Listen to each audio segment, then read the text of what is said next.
Қайырлы күн достар, бүгін біз ағылшындардың Banofit Pie атты десертін дайындайтын боламыз. Бұл десертті бұрын соң ешқашан пісіріп көрмеген адам да пісіре алады.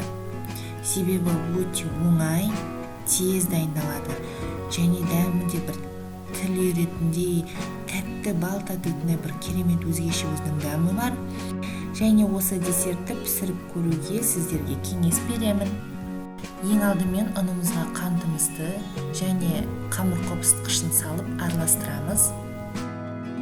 Құрғақ ингредиенттерді араластырып болған соң сармай құямыз және жұмыртқаның 2 сарыуызын салып, қолымызбен жұмсақ қамыр елейтін боламыз.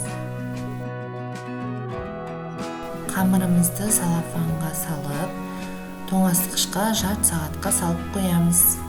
Жарты сағат өткен соң қамырымызды аламыз, оны екіге бөлеміз. Бірінші бөлігін алдын ала дайындалған ыдысымызға салып, осы ыдысымыздың формасына қолымызбен басып, шанышқының көмегімен осылай тесіп шығамыз. 180 градусқа қызып тұрған пешімізге салып 15-20 минут пісіріп аламыз.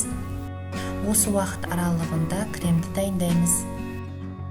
Кремге салқын сливке қолданамыз және де оған қоспа ретінде қант ұнтағын немесе қант салып, миксермен жақсылап тұрып қою болғанша араластырып аламыз. Кейін кондитерлік салафанға салып дайындап қоямыз. Мінекей біздің қамырымыз осындай керемет болып пісіп шыққан.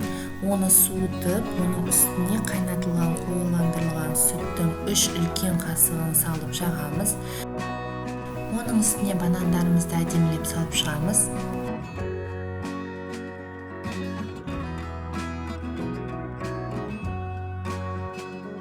Және кремімізді осылай етіп әдемілеп саламыз.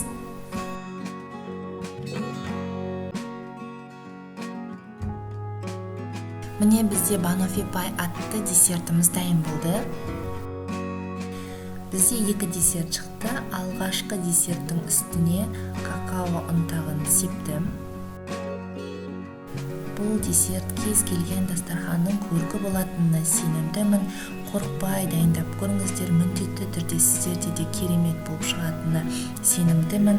Сіздермен бірге болған асхана әлемі. Лайк басып, комментарий